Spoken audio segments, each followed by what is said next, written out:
Good morning, Australia, and good afternoon, America. Thank you for joining us today for the second SBIA SIMA Hardgoods Summit. In Australia, we have a tradition, and I'd like to begin by acknowledging the Yugambeh people, the traditional custodians of the land here in Southeast Queensland, and pay respect to elders both past and present. I also acknowledge the traditional custodians of the various lands on which we all meet, as well as the Aboriginal and Torres Strait Islander people participating today.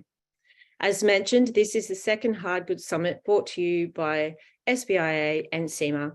I'd like to thank everybody who brought this event together, including Vipe Desai, Anthony Wilson, and Jana Halcrow-Dirks. We're very proud of our global collaboration and look forward to bringing you today's program. Before our summit begins, I'd like to introduce you to Vipe Desai, Executive Director of SIMA, Surf Industry Members Association. Within his role as Executive Director for SIMA, Vipe champions the mission of supporting the surf industry's dynamic growth through fearless innovation, endless stoke, and sustainability. As the guiding force of the association, he provides industry members with the tools, resources, and programs to thrive. In addition, he boldly advocates the organization's environmental vision that with healthy oceans, there will be a healthy surf industry. Welcome, Vipe. It's great to have you here. Good day, Jenna. Lindy. Sorry. Thanks so much for having us. Appreciate it. Thanks so much for all of your work and Jenna's work in putting all of this together. As Linny said, this is the second Global Summit. I wasn't there for the first one, but I'm really excited to be here for this one. And no doubt there will be more of these global sessions, especially with the seismic changes that are going on in the industry. But our regional associations like SBIA, EuroSIMA, and SIMA will continue to work together. And we'll coordinate, share insights and information as often as we can. And one last public service announcement. This last weekend, I was with our global ambassador, PT, world first surfing champion. And last time I saw him, he had a drink in each hand and a grin from ear to ear. So just want to send a warning out to everybody in Australia to brace for impact. He's on his way down to celebrate his 70th birthday with all of you. So thank you again for everybody for joining us. And Linny, I'll throw it back to you.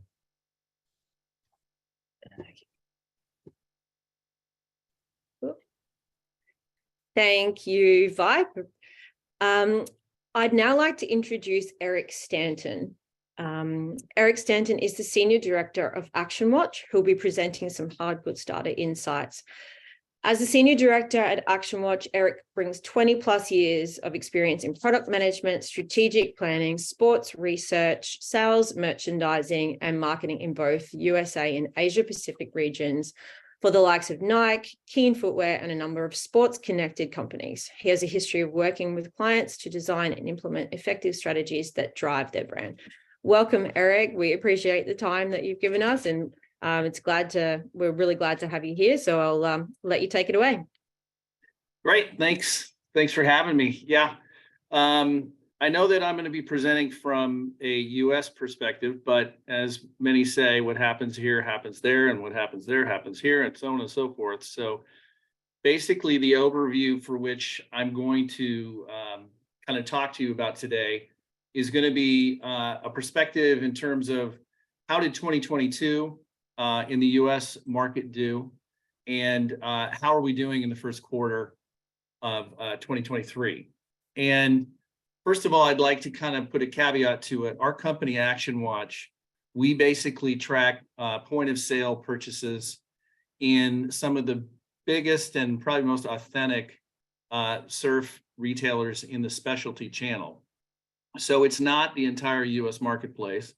It is the specialty channel only, but it still is quite indicative of how the market in general looks. So keep that in mind. Many companies use our data to make any kinds of decisions, whether it's product, within sales, how they handle their relations with retailers. So I just wanted to make sure that everybody kind of understood the scope of where this comes from. So what I'm going to try to do here now, if I can do this correctly, is I want to share my screen. I'm not sure, you're all gonna have to let me know if you can see this. And I'll try to put it into.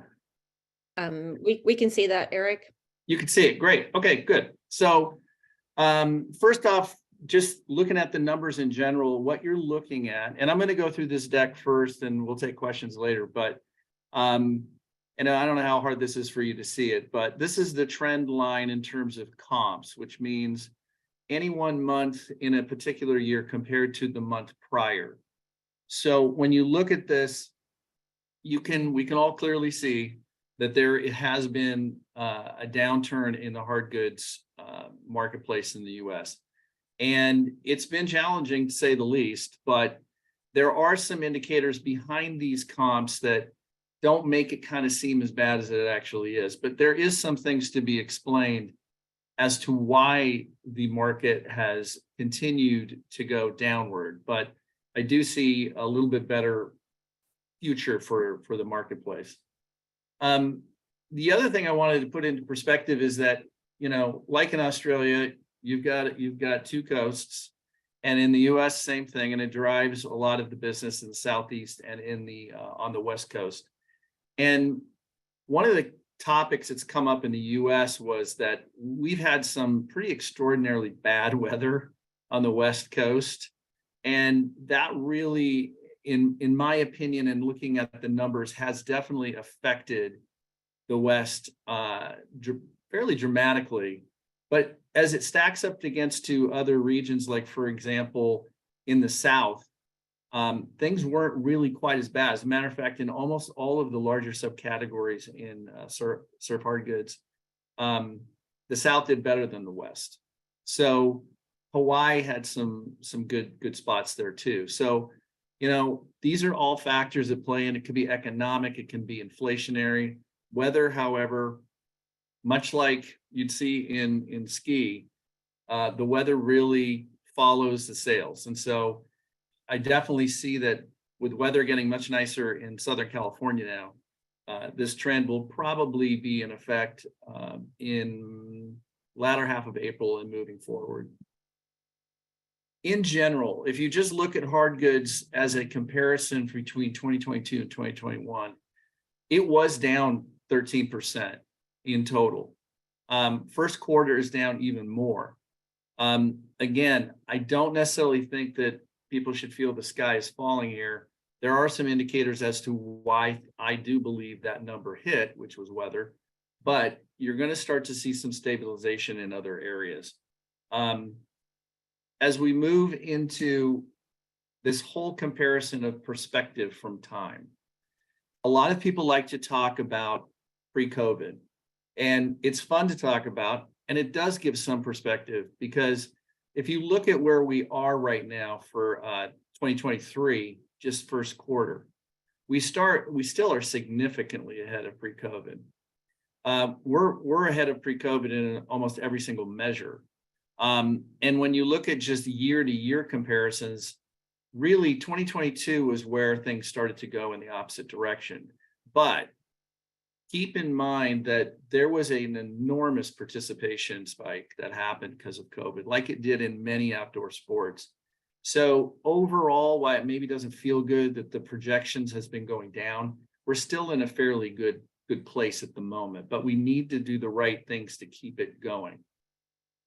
When we look at subcategories within hard goods, this is one area where you can really see what speaks, right? For your core golfers versus your casual golfers, you may be seeing a very different purchase pattern depending on the type of boards they're buying. And that can be reflected in terms of people that come into the sport during the pandemic, but didn't come back to update their technology. So you're going to be able to see some trends here. And really, it's going to be how many of those casual surfers are now getting ready to replace their equipment, their boards, their leashes, all of it. And so there has been a gap here that we're seeing. And the hope and the anticipation is purchasing cycles will change and there will be a bit of an uptick, because participation is still pretty strong in the US right now. In the first quarter, again, we're still getting hit by some heavy numbers that are in the wrong direction. But again, while these numbers are high, they kind of mimic what happened in 2022. The numbers might be higher, but in certain subcategories, some are worse than others, and it held true in the first quarter to what happened in 2022. But this is the part that really gets interesting. And really, it's about how healthy is the market. And when I say health, what I really mean is margins and inventory. Because there was, as many of you know, supply chain issues, participation went up, couldn't sell enough things in 2020. And then people didn't come back, and there were container issues. And then all of a sudden, retailers had more product than they could handle. A, because people weren't coming back to buy, and B, they were just jammed full of inventory. And so margins are really a key indicator to the health. And as retailers have been discounting quite heavily, but they are working through their inventories. And that's a key component to sort of a reset for hard goods, at least in the US. And so I do see these as indicators that the margins are starting to get a little bit better. And that's a great indication, because that means a lot of older product has gotten sold through, and you can finally start getting some newer product and selling at a little bit better price. The other here, when I talk about margins by subcategories, actually margins are starting to creep up in the first quarter as a year-on-year comparison. And again, like I stressed, the importance is not just the complete dollar sales, it's how healthy is your inventory and margins. So we're starting to see this slight creep in the right direction. And this is the positive side that I'm seeing, is that these are measures that if they continue to hold true, I think there's going to be sort of a correction that's happening, but participation hasn't really changed a whole lot. It's the marketplace that's correcting a bit. And that's a good sign. Hard for some retailers, definitely hard for retailers, and hard for manufacturers. But it's important to have an industry that's stable. And I do believe that we're heading in that direction. And this is the participation, just as a quick overview. The spike happened, and did we hold? Well, in the casual surfer for 2022, it actually grew slightly. For the core, which is a really important component, those that surf more than 8 times a year, it dipped a little bit. And that's the only caveat that's concerning. That core represents an enormous percentage of sales. And so the core is always going to be the most important component, but it's going to be converting those casual surfers to step up with their equipment and to really engage even more. But it's still very healthy in terms of participation. And so I do see positives going forward in 2023. And these crazy comps, they're in the past, and we're still in a relatively good place when you compare it to 3 to 4 years ago. So I know that was quick, and I know that we'll be having questions later, and I can elaborate on some of these dynamics or these data points for you a little bit later. But that's sort of my quick overview on where things are in the US right now. Thanks, Eric. Would you be happy if we opened up Q&A for now? Would you be happy to answer some questions now? Sure. So if anybody does have a question for Eric, if you would like to pop it in our Q&A box, I can reiterate those questions to Eric. We'll just open it up for a moment. I will stop sharing. I'll go back to this.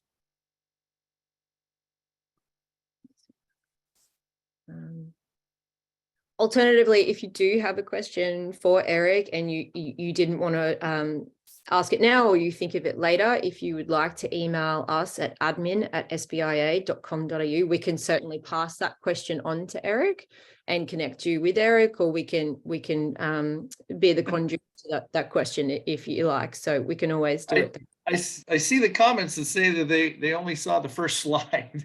Yeah. hope that's not the case. I hope it changed. Is that the case? Because that would be a real bummer. It didn't change. No. It stayed the whole time. Wow, I was on a roll. Do you want to quickly run through the slides real quick again? Yeah, maybe because I put it on presentation mode, it just didn't like me very much. So somebody needs to tell me if they can see what I've got up. I'll stop my video and Okay. I'll take my mic on and I'll tell you. Right. Are you seeing this screen? We're seeing overall 2022 and Q1 2023 comp sales, but now it's changing. Okay. Perhaps when I had it in the presentation mode, for whatever reason, it wasn't working through the Zoom. Well, you got a lot of words out of me, but you didn't get a whole lot of visuals. So what would you like me to do here? I mean, I know that these are impactful when you can actually see them. So why don't you let me know? I think if we want to take a couple of minutes, if you want to quickly just run through each slide and maybe talk to a couple of key points on those slides. Well, if you were all seeing the first slide, you saw plenty of it to see the comp changes. So continue to let me know if you're seeing these slides change, by the way. Yep, slide 4. So as I touched on regional, you may have heard it, but this is the visual that, key to any continent or wherever you're surfing, there's always going to be a coastline in one area versus another where weather will definitely affect the outcomes. And so when I spoke to this a second ago, basically it's quite evident. First quarter in the US, weather was horrific on the West Coast, and it definitely affected sales, and it was better in the Southeast. And conversely, we see some good things here, which makes me feel, as everything I said earlier, about the fact that while the numbers are down and we're down in the first quarter, there were some positives, and some of it was regional. And if all three regions could have aligned with weather, I think things would have definitely been better. The next slide this was just an overview visually to show you that 2022 was down versus 2021, and that in the first quarter, the numbers not looking particularly great, but first quarter is not the biggest quarter in terms of overall sales. But again, I do believe there were some reasons why this number was down, as I alluded to. The other was, and I'll speak to this in general terms, that basically all of the year-on-years that are up, it was 2022 that was down. And pre-COVID, it's still a rock star. We're way ahead of where we were. And even first quarter 23 versus 19. And I know at some point we can't keep going back that far to make ourselves feel good, but these numbers still, need to be said so people kind of understand we're still in a really good place. The next slide was a subcategory, just indicator of how 2022 did. This is where my comment was around, depending on your ability to surf, you may be purchased big in one area like softboards, and you didn't come back. And you didn't come back yet because you weren't ready to come back and make the next purchase and step up. So this is a trend where softboards probably were completely over purchased by retailers because there was such a huge upswing initially with a lot of people coming into the sport. So that's a trend. And that's why I say I think some are going to come back in that started during the pandemic, and they're probably going to be upping their purchases. The other was just first quarter, kind of like 2022. You're seeing a lot of these negative numbers are very similar in certain subcategories to what you saw in 2022. And then when I speak into the health of the industry, this is just a snapshot of where the margins were. I mean, clearly in hard goods, margins are going to be lower. It's a matter of whether you're losing a lot or you're starting to gain something. And we're still above pre-pandemic. And first quarter actually versus pre-pandemic is up even higher. And we are seeing certain subcategories doing better than others in the first quarter. So there's some good hope there. And inventories are flat, up a little bit in some cases. versus the total in terms of 2019, 2022. But it's relatively flat. And inventories are going to be key. I think a lot of stuff has been sold through in the fourth quarter of 2022 and first quarter. The other was just looking at the margin, like I mentioned, by subcategory. And they were down in 2022 versus 2021. But this is that creep that I was talking about. It's creeping up in first quarter. So newer product, margins doing better, clearing inventory. So I think this is, as I said, another indication that things are getting better. And then the last was my comment about participation. It's still pretty strong. Core was down a little bit in 2022, but the casual actually took a bump. So, you know, you've got all those surfers out there that are somewhat new, and some will leave. New will come in, but those that stuck with it for a couple of years might be ready, as I mentioned, to kind of jump in and spend a little bit more money. So that, unfortunately, I'm sorry I didn't see that the first time around, but that is, that's it. So if you do have questions, let me know and I can refer back to a slide if you'd like. Thanks, Eric, and thank you for running through that the second time around. So as mentioned, if you want us to send a question through to Eric, actually, I do have a question for you here. It is a question from Bo Brown saying we are seeing the same trends in the skate. Oh, sorry, it's more of a comment. We are seeing the same trends in the skateboard hard goods as surf. Yeah. I know I'm just showing surf, but boy, if you saw skate, it's even worse. And I don't say that to joke. It really has been hit hard. And yes, but the difference between surf and skate is the demographic is dramatically different. We're talking about a core demographic between 35 and 55, somewhere in that range, who have, you know, income, who have disposable income, and skate. The demo is down in the 18, early 20, or actually even younger than 18, sorry. So there's a lot of competition for young skaters now, and we're seeing it in a lot of electrical bikes, a lot of other electrical type of apparatuses like the single wheel apparatus and so on and so forth. So that industry is really, it's tough. On the soft goods side of that industry, which is lifestyle driven with footwear and apparel, we're not seeing that. It's still quite strong.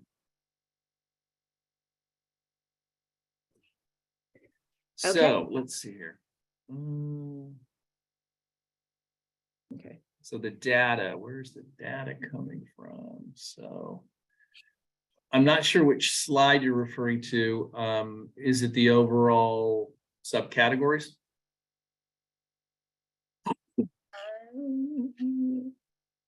There was no reference to a slide there, Eric. Slide 2.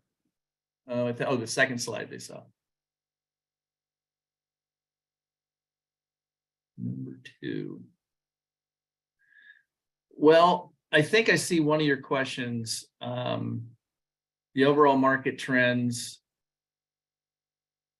Again, I'm not sure exactly which one, but yes, these are hard goods stores. So we have, from the entire panel that we have, these are not mall-based retailers. These are true specialty core. If you're familiar with some of the names in Southern California, like Hanson's is a big one. You know, we have like Maui Knicks, HIC in Hawaii. There are some serious players that provide their data. And so, yes, this is a pretty good snapshot of the specialty channel. And as I said, this is only as large as the panel that we match sales to. But for our clients, our manufacturers, when we talk to them about this panel, they're very confident. It gives a very good indication of the trends.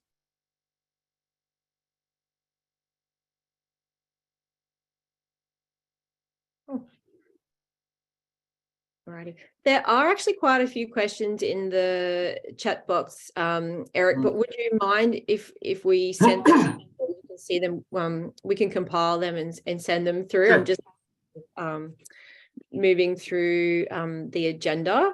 But yeah, we really appreciate this, and there's no doubt the question box is blowing up. So there's a lot of insightful. Well, and I'll say to Mark Kelly, so I hope I gave you just a little idea of who those retailers are. We don't like to really reveal all of them, just confidentially.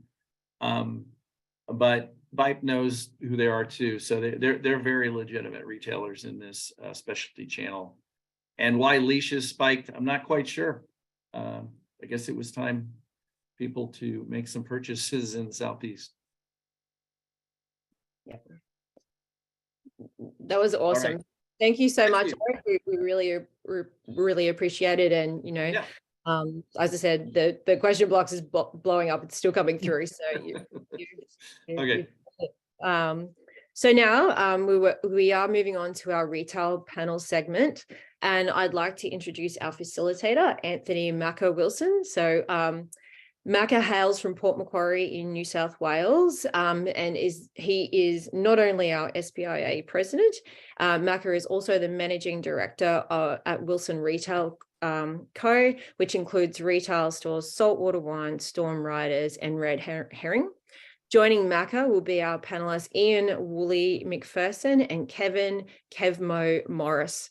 So dialing in from Western Australia, Ian Woolley McPherson, also an SBIA board member, is the owner of Star Surf and Skate. Woolley's been surfing in Mandurah since he was a kid, and if he's not chasing the best break or reviewing surfboard, he's teaching others how to surf, coaching and aspiring pro surfers, and sharing tips at his surf shop, Star Surf and Skate. Star Surf and Skate has also been owned and operated by Woolley since 1998. Joining us from South Jersey, USA is Kevmo Morris, who is the buyer for Heritage Surf and Sport. Kevmo has been surfing since 1979. He is an NG Surfing Hall of Fame inductee, the class of 2023. And Kevmo is the buyer for Heritage Surf and Sport, which has 4 locations in southern New Jersey. He's also the president and co-founder of the South Jersey Board Riders Club. Kevmo has worked in the retail surf industry since 1984 and is continually involved in the purchase, sale, and performance of surfboards. He has worked with many highly respected shapers throughout his career, developing board models that cater to the local surf community. So I'd like to give a warm welcome to Macca, Woolley, and Kevmo. Thanks, Lenny. Good morning, good evening, gentlemen. How's that beer going, Kevmo? Yeah, it's epic. Thanks. Cheers, boys. Bit early on this side of the pond. Morning, Woolley. Morning, Macca. How are you? Good. So you two met on a Quicksilver trip to Surf Ranch, I believe. That's correct. Yeah, we were at a Young Guns event with Quicksilver at Surf Ranch, and yeah, we got on a couple beers the night before, and then got a surf in. It was good time. Good. And the romance bloomed, hey? Yeah, absolutely. Forever. What did you just quickly? What did you think of the Surf Ranch wave? What do you think, Woolley? Oh, it was mental. So good. So much fun. It was a great couple of days watching the event and then being able to surf ourselves in there. It was pretty epic. We just need more waves. That's the thing with that one, I reckon. Just needs to generate more waves rather than have a 4-minute lag in the middle where you're sitting around stressing, wondering when your next turn's coming up. But it's epic. The actual ride itself, super fun. Yeah, it's very, very precious. Very, very precious view. Yeah. Good though. Cool. All right, let's jump into some questions for both of you. So Eric spoke about the drop off in hardgoods sales from 2021 to 2022. I think it was 13%, and Q1 is down 26%. Is that reflected in what you're seeing, Kevmo? Yeah, I would definitely say that's about proper and what we're seeing up in the Northeast. I know he showed a bit of the slides from Hawaii, West Coast and Southeast, but we're seeing roughly the same exact type trends. Soft surfboards in particular, we're definitely down at a pretty big clip. And exactly what he was saying is that, those participants haven't come back in the space. So what kind of happened with like longboard skateboards or something like that, where like every house in your community has these boards, they just sit around. They don't need to come and replace them so quickly. So a lot of the families have those boards already, and then they sit on them, and then they're not coming back in to, to get back to the next level. And I think that that's our challenge now today is how do we get those people to be full-time surfers and not just pedestrian. Yeah, good point. And Wooly, while we don't have Action Watch data in Australia, is that reflective of what you've seen? I don't think it's as bad as that, not for us and not from people that I talk to. I don't think the hard goods have been hit that hard compared to this time last year. I know most of the guys I talk to are flat or even marginally up, but softboards are definitely taking a hit. There's no doubt about that. That's an area. We're seeing growth out of other areas like board covers. Like covers have been obviously pretty slow to move due to the lack of travel, international travel. And then this year, once the borders have opened up, we've seen, doubles, triples, quad covers and travel covers sort of go nuts. So even though some areas are down, there's areas that are up as well. Yeah, cool. Absolutely. I'll back that up, Macca, for sure. We're seeing the same thing, from the Northeast, people going to Puerto Rico, Hawaii, and they're definitely much more travel opening up. So those surf accessories like covers and things like that are working well. Yeah, cool. And that obviously makes sense. And as Eric mentioned, we are weather farmers, and like personally, I've seen the effects of East Coast lows here on Australia, and we've had rubbish surf for a long period where I am, and that's impacted. That's reflected in what you guys are seeing? What do you think in the surf? Yeah, if the weather, like the weather conditions that Eric spoke about affecting sales. Yeah, we had a fairly mild winter this year, and in the Northeast, it wasn't as gnarly as usual, but it's just a matter of people really now are traveling, so there is definitely movement a little bit where we're having the performance side of it is definitely moving a bit, where guys are buying boards in the more high performance realm than, like I said, that soft surfboard market when it's, our water temperatures get down to 40 degrees. So, 40 Fahrenheit. So you're going to knock out all those like I said, like pedestrian users, they're not going to be out there, hardcore going out in those winter months. So. Yeah, cool. And we've heard about it, particularly in skate, the glut of inventory and what effect that's having. Has that been as impactful in the surf hard goods categories, Wooly, would you say? I think there's been a glut in certain things like rubber. There's definitely excesses of rubber around right now.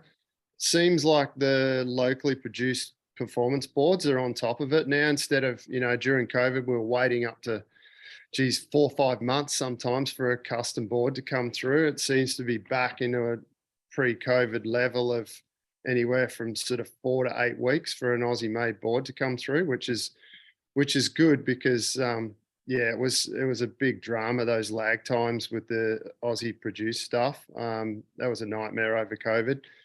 I think there's probably still a lot of boards kicking around on shop floors. I know I'm carrying more inventory than normal, and I see that in other stores as well. So that then slows down what we're bringing in, which then backlogs back to the wholesalers. So there's still issues there, but I think everyone's sort of working pretty closely to work through those. And I reckon over the next 12 months, we should see that sort of clean up. I reckon it seems to be getting there. It's improving. Yeah, cool. And Kevmo, are you similar situation? Yeah, I would echo what Willie's saying for sure. Similar situation. We definitely are full. Inventory is full, no doubt. We're coming into our summer season. That's when we see our most people coming in, and we're actually seeing in this second quarter positive movement for sure in the space. There's people coming back to us after being introduced as a as a late adopter type thing, and they're actually coming in and trying to become like an actual surfer, which is from my opinion, that's a really good thing for what I see for sure. Yeah, for sure. So in Australia, we've seen some pretty rapid fire price rises in boards. Is that something that you've seen in the US as well? There's a bit of an elevated cost, but more importantly, I think it's just the overall inflation problems that we have. Most people are dealing with, more expensive to drive anywhere or, buy groceries, whatever. So that their income isn't going as far as it used to. So as a result, they're not necessarily coming back to the shop as quickly to purchase hard goods. When it comes to hard goods in the States, we've actually been, our shop in particular has been bringing in more elevated product, like a Christensen or an album, something like that. It's got an elevated price point, but it's a little more exclusive to not distributed as much. So it's actually helped, as Patagonia got into the space for soft goods, it's helped to actually elevate and have people feel good about that elevation in price as well. If y'all have everything kind of the same as like a Lost surfboard and all the sameness of price points, I think it's a challenge to get the consumer to come up to that bigger price point. But it gives a little bit of room now for that elevated price point. Cool. And Wally, do you think the price rise are impacting board sales? No, I don't think it's been impacting sales. I think most people understood that jump up, especially with the Aussie made stuff, but even some of the imported epoxy stuff has gone up, $100 or more. So I don't see it hurting. And while some of the brands increased the retail, it was good to see they increased some margin for us guys as well. So we're always open to that one. If they're increasing the prices and we get a little bit more margin, well, that definitely helps things, doesn't it? And you're a retailer, right? Yeah, that's right. I'm a retailer. We love that. We're going to pay for that space somehow. So I don't. It was a big lick for some of the brands. We basically, Aussie dollars. Some of the brands were sitting around 800 to 850, and then all of a sudden, you can't find an Aussie made board for under 950, $1,000. So it was a pretty big jump. But I think at the time was right, and all the brands kind of did it, with to a degree. And I don't think it actually hurt unit sales for us. It just, I personally think Aussie made boards have been undervalued, underpriced at retail for a long, long time. I don't think they've even kept up with inflation. So I think for what goes into a board, I think they need to be that price minimum. Yeah, cool. And Kevmo, are you seeing any influence on so the US is ahead of the curve for Australia in terms of the wave pools and the proliferation of them, although there's a lot happening in the space in Australia now. There's one being built in Sydney, another one about to start in north of Sydney, and then Perth is also coming online later this year. Are you seeing wave pools influence board designs and what people are buying or looking for? I think we're just a little outside of that so far. We're definitely seeing people travel to those wave pools, and they're figuring out like, hey, certain boards work, certain boards don't work. But I don't see someone actually coming in and saying, hey, I'm going to a wave pool, I need to purchase this board for this wave pool. I think it's more of a kind of a bolt-on type thing where that's just like kind of a luxury, so to speak, and hopefully whatever they have can facilitate what works out front as well. Cool. And Wooly, you're the frothing grommet of wave pools in Australia. Are you seeing any or your own personal experience? Yeah, we're starting to see crew. I've got a few guys that shop with us regularly, and they're traveling to Melbourne, so they're doing the 4-hour flight over and going to the pool regularly. There's a couple of guys here, and they're coming in talking and buying boards now specifically to surf in the pool, which is great because it shows what can happen once we get that one here in WA in Perth. That'll be epic because I think for me, I see the EPS stuff really working well in the pools. And I think we're going to see guys that are traditionally using a lot of PU boards, probably if they're getting addicted to the pool, then I think they're going to be turned into an EPS epoxy customer as well. So I think down the track, there's going to be some really good growth out of that. And then also, they're running lessons in there. So we're going to be growing the population. Participation is going to go up around those pools as well. So I think it's going to be good for anyone selling hard goods around a region where a pool's dropped, for sure. Cool. And if you could change one thing about, the surfboard, what would it be? One thing. Which is that? If you could change One thing. Kev, you go. One thing about the surfboard. Well, I think a bit more specialty and exclusivity for retail. That's one of the things that I think would be awesome to see elevated for us is that manufacturers actually drive business in the doors of retailers with models that are only sold with us instead of getting them, online or direct, DTC. I think that's really important because what that does is it creates that sense of community in the store where you get to communicate around, the most core part of what we do, and that's the surfboard. So it's really important that all those things kind of come together. We have a story to talk about at the shop level, and that would be the one thing I would definitely change. Ian? Have to agree with that one. Didn't think of that, did I? But yeah, the direct to consumer model of boards can be quite painful, especially if someone walks in the store and goes, "Oh, I just bought this one online," and you've got it sitting there on your shop floor, and he comes and picks up boards, accessories like that. I'd always shake my head at that one. Why not check your local surf store first before you go and buy online, but then come and pick all your accessories up in the store? So that doesn't happen super regularly, but I had a guy last week do the same thing through a brand that we stock really well in the store.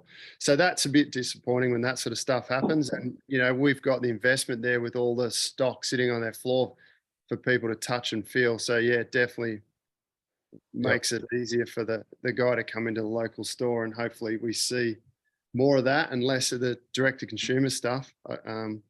Definitely. Cool. But even, Wooly, real quick, is, he's doing all these board reviews and things like that. He's investing his time into doing that experience for the consumer. It's really important that he's supported from that standpoint because it takes time and it's commitment, Yeah, definitely. Not to mention it's a lot of fun, Kevmo. Oh yeah. Yeah, and we Not supposed to say that. get to see your head all the time. Okay, last question to wrap it up. If you could predict one thing about the future of surf and surfboards, what would it be? Kevmo. So I think it's going to be technological advancement. And so as we see like Dark Arts and the Black Sheep from Lost coming on board, those are the things that are going to actually project us into the future, and seeing how light and strong surfboards can get. It's going to be pretty interesting and fun. Ian? Yeah, I'd agree. I think it's in the technology, especially a lot of the EPS and epoxy stuff, and now the carbon element of that as well. I also think fins. I think we're going to keep seeing fins change, and I think the technology that's there, I don't think we're utilizing, or the general punter's not utilizing a lot of the technology that's in the fins already. So I think for me, playing around with a lot of fins and trying to work out which fins and templates work on best on what tail shapes. And I think passing on that knowledge to the general consumer that's coming through the store, I think that'll open up a lot more sales in that area. I think fins are such a good add-on, and I just don't think a lot of people understand what and how to sell them, and how that's going to help the end consumer by putting them on the right fins, because it makes a massive difference to your boards, especially with certain tail shapes. Yeah, for sure. All right, well, we'll hand back to Lyndall. Thanks, guys, for the chat. It was good to meet you, Kevmo. And we'll Good to meet you, Macca. We'll hold questions until the end, considering we're a little bit short on time. We probably went a bit over. So, Lyndall, back to you. Thanks, guys. Thank you for that. And as Macca said, we'll circle back to questions at the end. So for our final session of the summit, I would like to bring back Vibe Desai, Executive Director of SIMA, and introduce Chris Grow, Marketing Director, Firewire Surfboards, for a fireside chat. So Chris Grow is Marketing Director at Firewire Surfboards, where he has spent the past 7 years in collaboration with Kelly Slater, Rob Machado, Dan Mann, and a deep stable of other international athletes and surfboards designers such as Harley Ingleby, CJ Nelson, Taylor Jensen, and many more. Based in Carlsbad, California, Chris works with a talented global team across Firewire's offices in Australia, the US, Europe, Thailand, and Japan to enhance the surfing experience with innovative shapes and construction methods while supporting surf retailers as the cornerstone of our surfing culture. So a very warm welcome, Vibe and Chris. Take it away. Thanks, Lyndall. Well, Chris, we're going to jump right into it because of time and everything. But look, we heard some great data insights from Eric, and we also heard about what's going on at retail as well. Let's talk about from the brand perspective. How's the market now compared to what was going on pre-pandemic? First of all, am I audible? Confirm you can hear me. We got you loud and clear. We've got you. Cool. Well, I wish we were all together at dinner, because I would much prefer to be in a conversation over drinks with everyone who just spoke and everyone else on the call. But look, the market, just I'll move through some of this quickly and for time. Surfline, I love Surfline because it's a bunch of quantitative, talented folks over there that didn't necessarily come from surfing. They crunch a lot of numbers. They don't just have this CAM network. They don't just do forecasts, but they really look at data in like such an analytical way. They're like the Action Watch of the ocean. And they released this really compelling statistic. Basically, if you lived in California over the spring, your average break was about 40% worse than the baseline average. That happened on the tail end of a winter that wasn't good because all the wind and the rain and the water quality issues. And while the snow resorts had a banner season, California, west coast of the US just didn't have that. That obviously impacted things. Australia, potentially maybe something you describe as a COVID hangover for us, or a COVID quiver. Everyone accumulated a quiver during COVID and they've still got that quiver. But we just had our kind of global sales calls today, and just unanimously across all the regions, the sentiment was that we've seen the trough of it, and now there's the kind of anecdotal and the data-driven experiences to suggest that we're on an upward trend. So it's interesting how kind of, from our perspective, things really do kind of mirror some of the optimistic data points that we saw from Action Watch earlier. Got it. Thanks, Chris. Look, let's also talk about one of the most important aspects of your business and from the retailers that we just heard about, the consumers. Can you share any insights on retail and e-com strategies from the consumer perspective? What's it take to reach today's hard goods consumer? Well, I'll focus in on the retail aspect of it for a second, because at Firewire, we really truly do think that surf shops are the cornerstone of our surfing culture, because they are. They're a source of inspiration and education that is absolutely critical to a surfboard brand like ours. But I think that generally what we've learned is that you have to create product within the consumer experience. If you look at the waves that most surfers are riding, they're still riding the junk waves in front of their house. As was mentioned earlier, they're not dialing in performance boards for KS Wave Co. or other wave pools. They're buying daily drivers and boards that they're going to surf every day out front. In our case, that just means a very deep focus on boards by guys like Dan Mann and Rob Machado, the Sweet Potato, the Mashup, which was a collaboration between Dan and Rob. The Revo by Daniel Thompson works really great in small waves. The Dominator from Dan Mann. We kind of have our quiver, the Firewire quiver, designed by all these great surfboard designers, is really optimized around everyday waves. And I think that's one of the reasons that we've been able to maintain a certain base level of success in spite of the industry trends that we're seeing. I think generally, just to wrap this up for a sec, like trunks or clothing can potentially be more of an aspirational purchase in the mind of a consumer. They might buy a pair of trunks because Kelly Slater or Mick Fanning wears them. It's not so simple with sporting hard goods. I think the surfboard consumer is educated to the point where they want to buy something for their real lived experience. I think that that's important to consider. Got it. So you touched on retail and everything, but what about e-com? How does that play into what you guys do? Because I know that every brand has to have some sort of e-com strategy, and not necessarily selling, but also when it comes to marketing and driving consumer energy and interest in the product. Well, it's a good question. Our strategy is to have an e-com strategy in that we have a store that exists D2C, but it's not the focus of our business.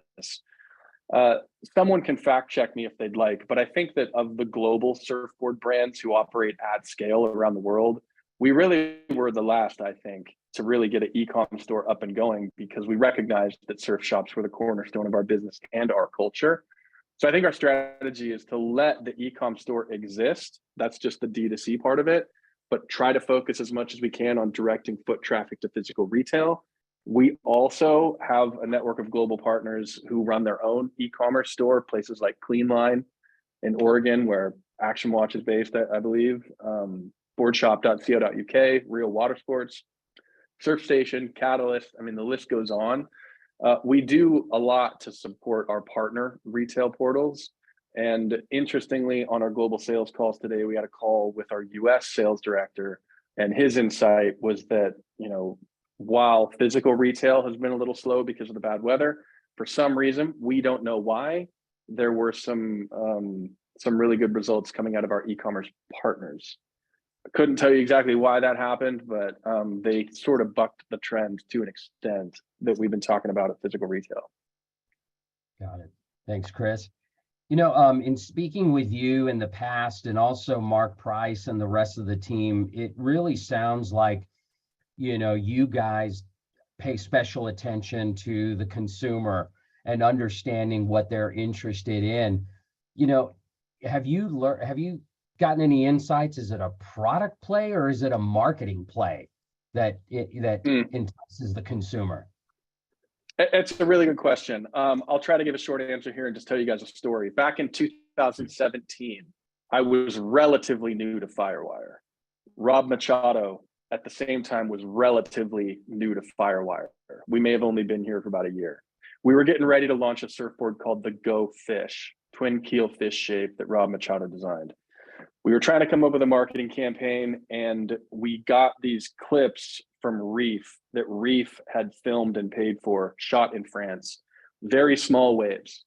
We were looking at these clips of Rob surfing these small waves, and it didn't really fit the kind of footage that you would traditionally use to market a product because the waves were so small.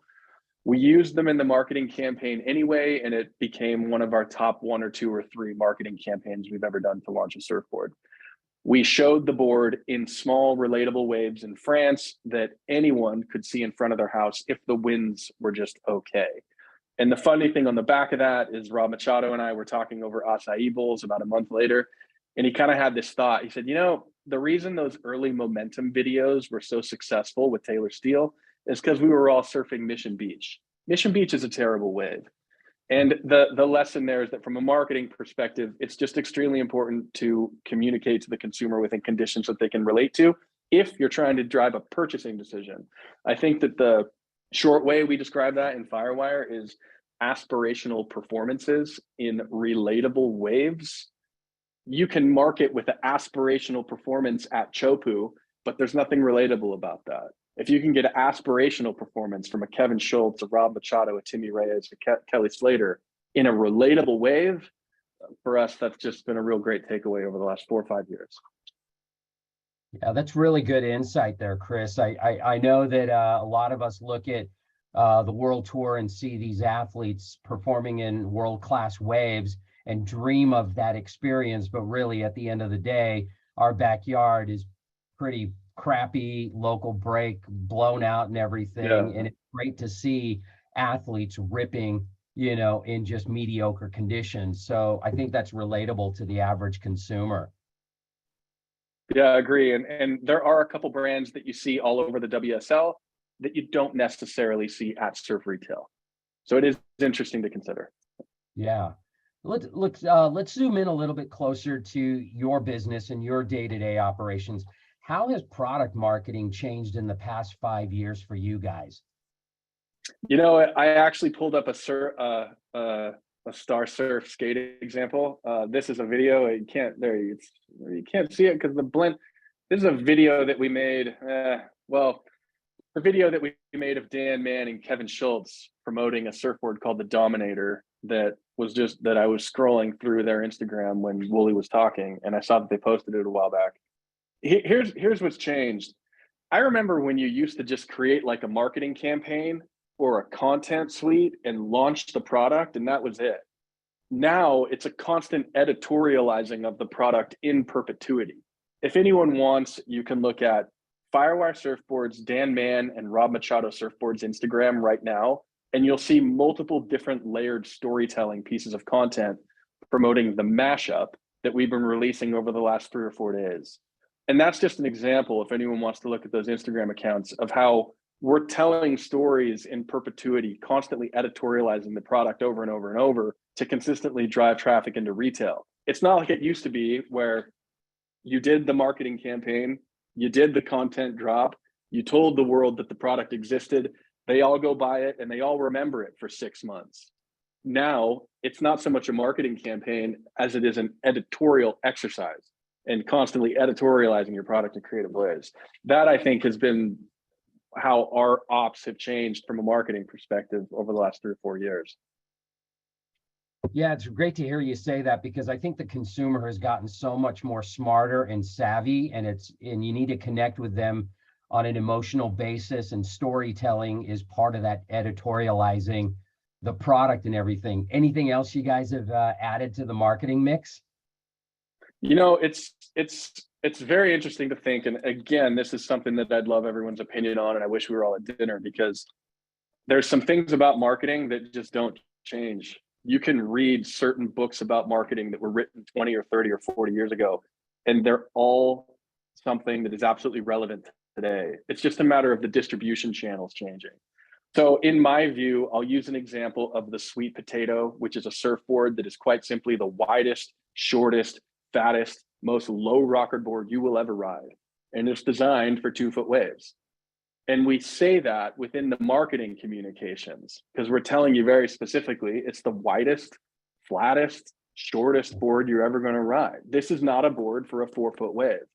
And I think that just the simple act of getting your statement of benefits accurate when you're communicating what a board is never goes out of style. It never ceases to be useful.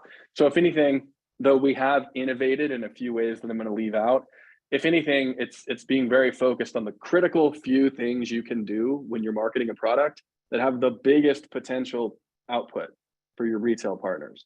And we try to focus on the few things, the 2 or 3 out of 10 things we can do that give us the 8 or 9 positive things for a retail partner. And it's just consistently and reliably going back to the bare bones of what marketing is in the first place, getting your message right and consuming and conveying a set of benefits to the consumer. That's it. Yeah. Well, you must be the marketing director over at Firewire Surfboards, because it sounds like you just laid some good marketing insights on us. Look, let's talk a little bit about the WSL and the World Tour. You know, they launched something really interesting this year, and I'd love to get your take on it. But what are your thoughts on the Shaper rankings? It sounds like a pretty cool thing to put board builders up front and center instead of just the athletes themselves. Yeah, both Wooly and Kevmo touched on this, and I thought it was compelling. Surfboards are too cheap. And the people who put the hard yards into designing them, thinking about them, innovating them, you know, they deserve more attention. They deserve more notoriety. They deserve a bigger stage to play on. So I think it's a cool initiative that the WSL is doing. I was fortunate to hear about it from Dave Proden when they were kind of conceiving what that was going to be. And I think it's super fun, super cool. We talk about layered storytelling and marketing all the time. It's just another story that the WSL can tell. And I applaud it, and I think it's great. And it's something that I hope they experiment more with, highlighting the people who design the boards that all these athletes are riding. Yeah, it'll be interesting to see how it plays out at the end of the year and how the rankings shake out, but also how that translates into sales or consumer sentiment and interest. And I think they've got a really good idea in the works, and I think, like I said, at the end of the year, we're going to see how it shakes out. But overall, I think it's a great start and a great addition to the WSL. Yeah, for sure. Look, you know, I want to jump into a little bit of rapid fire questioning as we wrap out everything. You know, let's go back, put your marketing hat on. And I'd love to hear, you know, your SWOT analysis for the industry for takeaways, you know, just real quick, a couple words or a sentence: strengths, weaknesses, opportunities, and threats. So strength for the surf hardgoods industry, surfing is always going to be fun.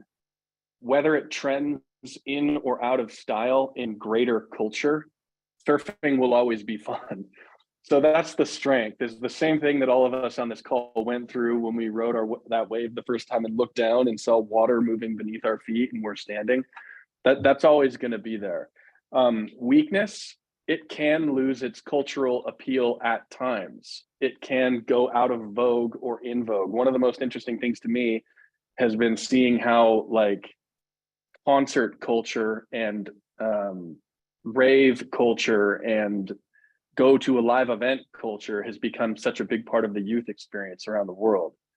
Whereas for me, I was raised thinking that going to the beach was the experience. Now it's more like going to a festival. So it can be vulnerable to coming in and out of vogue. Opportunity, artificial waves.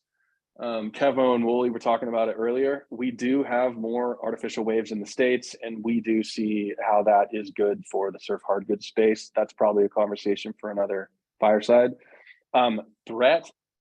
I appreciated Bo's comments earlier about skate hardgoods and the Action Watch data that supported skateboarding getting hit harder than surf hardgoods, because I grew up skateboarding, and one of the most shocking things to me was seeing how scooters became a thing.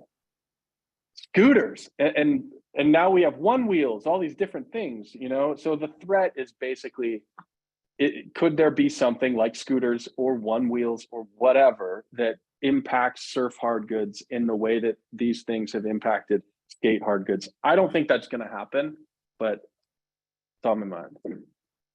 Yeah. Well, Chris, thanks so much for those insights. You know, I think I could have a couple beers with you, and this conversation could go on and on and on and go all over the place. But look, thanks so much for sitting in on this session and sharing insights. I'm sure there's questions out there from those that are joining us. So I'm going to throw it back to Linny to wrangle us back together. Yep. Thanks, Thank you, babe. Thank you, Chris. It was a pleasure having you too. So yeah, before we wrap up today's summit, we would like to invite all attendees to ask any questions you may have of our speakers. So if you could kindly pop them in the Q&A box, I can convey those to our speakers. Again, alternatively, if there's a question that you think of later or you prefer not to ask during the summit, we can certainly be the conduit to the speakers and email them over for you. So I've opened it up. And we will give you guys a short moment to pop any in. So any of our speakers is fine. We can send those over.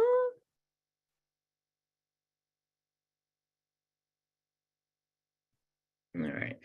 So I have none in there at the moment, but we'll keep an eye on it for the next short while. So I guess in the meantime, a short word from me. I would just like to thank each and every one of our speakers that put effort into today's summit, and your time and insight to everything across your area of expertise was no doubt received really well by our attendees. And yeah, we thank you very much for that.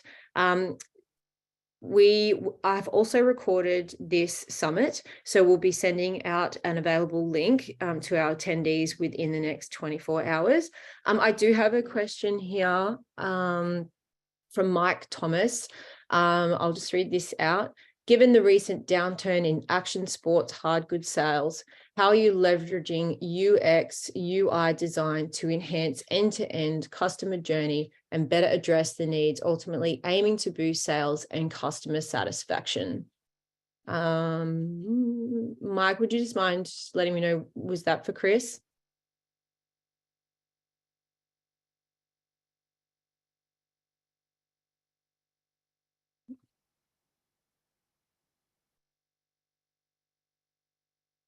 Chris, all the retailers, so we can bring you all back if you like.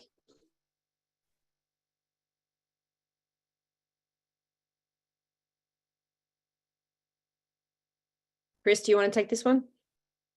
Oh yeah, sure. The short answer is that it's interesting and compelling to consider, and it's also part of a kind of matrix of things that are interesting and important to consider. And I think that for us, the priority is real world interactions between surf shop employees and consumers.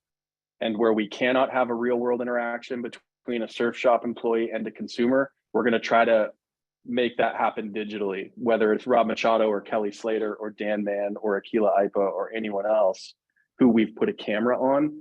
Because if we can create that human connection of two people talking about a surfboard, we found that to be very productive. When it comes to detailed like UX and UI design, obviously there's compelling ways to consider those things, but it hasn't been a priority for us immediately amongst things that we've deemed to be more immediate higher priorities. So that would be my short answer. If anyone else has thoughts on that, I'd love to hear them.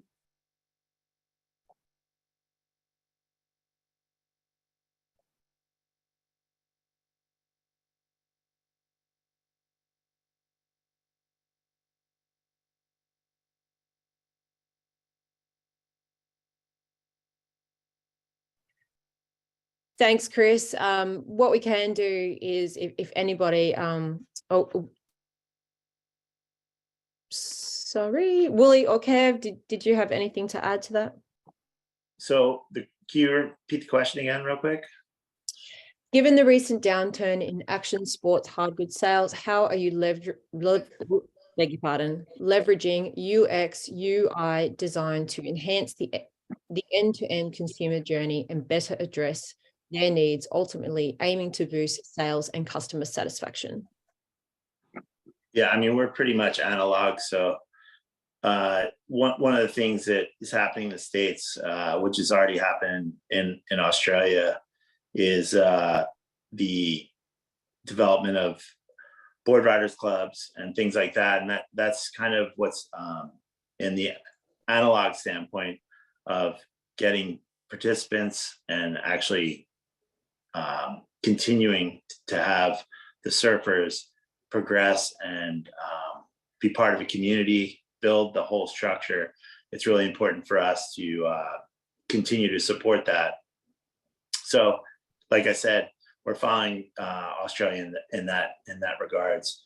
As far as in the shop, you know, unfortunately, the clubhouse mentality of the surf shop has definitely been kind of diminished. So if you can communicate that in a digital atmosphere, it's very important to continue to communicate that to your end consumer, to keep in contact with them as well.